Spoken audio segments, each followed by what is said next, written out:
Welcome everyone, this is the House of Blues and today I'm going to give a review on the game Thumper. Now if you enjoy rhythm games like Rhythm Heaven or Caster the Necrodancer, then Thumper may be your greatest challenge yet.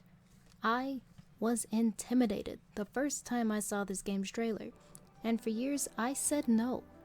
Up until recently when I saw it on a Steam sale for about $4.99.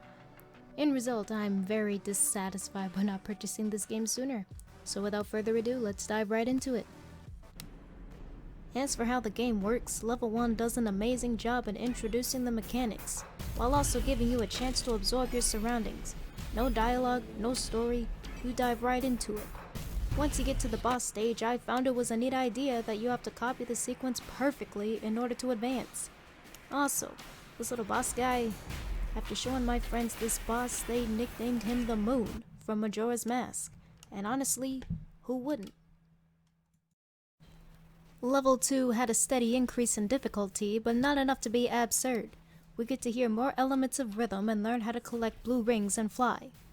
One thing to note, each level up to about level 6 or 7 teaches you a new mechanic each time you start the level. Now level 3. Here's where I feel the game actually starts. The true threshold of wanting to continue. I was stuck on 3-1 for so long I was ready to quit. Then I thought to myself, instead of throwing your controller against the wall, let's take this slower. Eventually, I figured it out. Once you're in the air, you have to pull back on the analog stick to land on beat, that is. I was doing all kinds of jump, pressing A while landing or not flying long enough. It was not good. Definitely not the easiest mechanic to figure out, or maybe I just can't read or see, but the visuals made up for it. Oh, and our moon friend. He gets bigger within each level. Try not to forget about him, he gets very angry when you do. Level 4, a personal favorite of mine. It had the best intro for the new mechanic. Lanes. Like car lanes, Guitar Hero lanes, but lanes. Switching back and forth, hitting the beat and so on. The music slapped and it was fire. All was well until I got up to level 4-11 and dealt with those snakes. Centipedes? Bugs? I can't stand bugs and they can't stand me.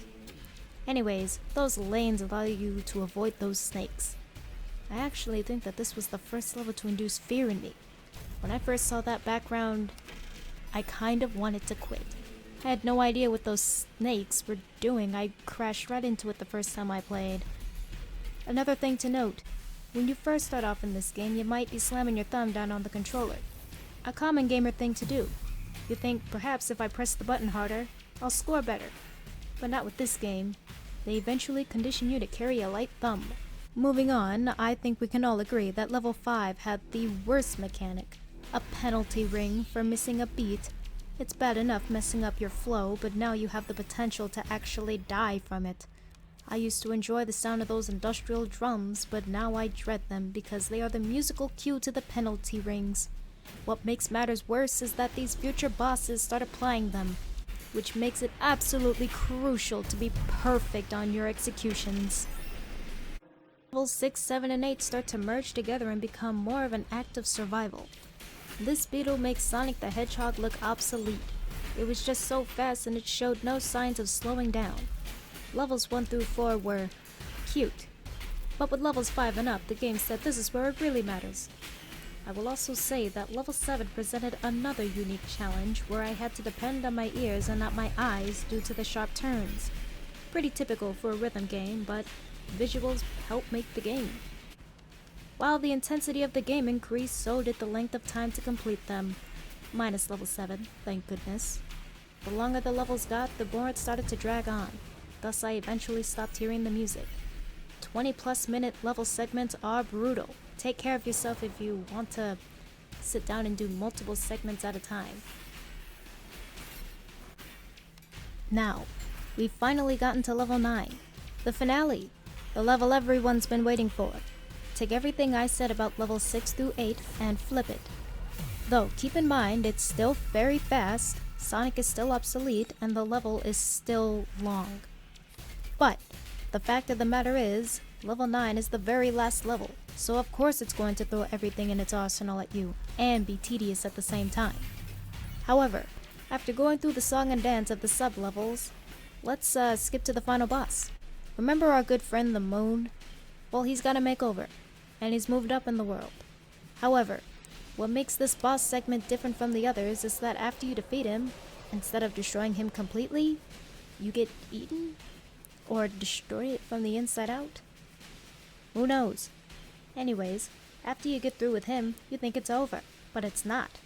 Instead, you get put into the level of in-between. Now, this was interesting because there's no music and everything almost sounds broken.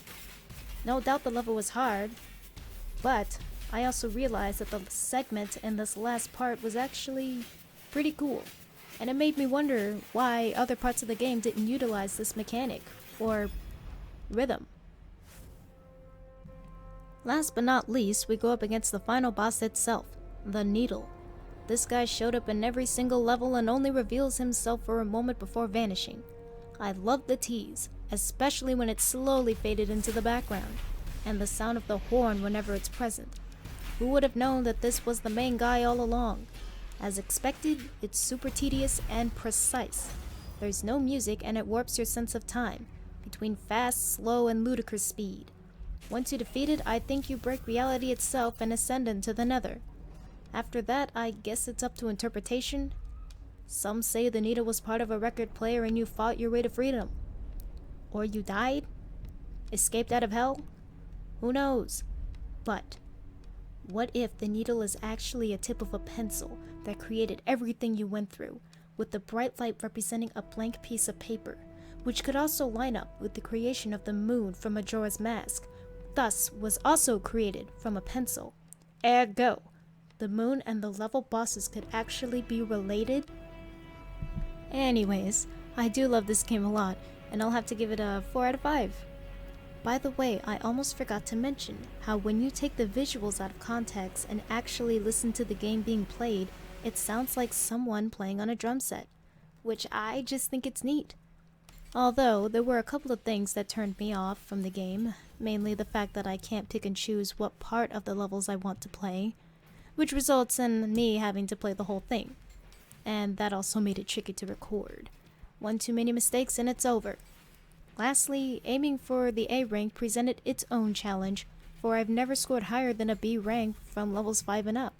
I'm not nearly skilled enough to hit that S rank though. It requires precise finger movement and staying elevated after hitting the blue rings while turning. Something I was never able to do, no matter how hard I tried. Sometimes it worked, and sometimes it didn't. Personally, I don't like playing games where I know for sure I cannot 100%, like Hollow Knight. But overall, solid game with tons of replay value. Thank you so much for sticking through this video and series. If you like what you see, then stay tuned for more games and content. Likes and subscribes are appreciated but not required. Until next time, see you later.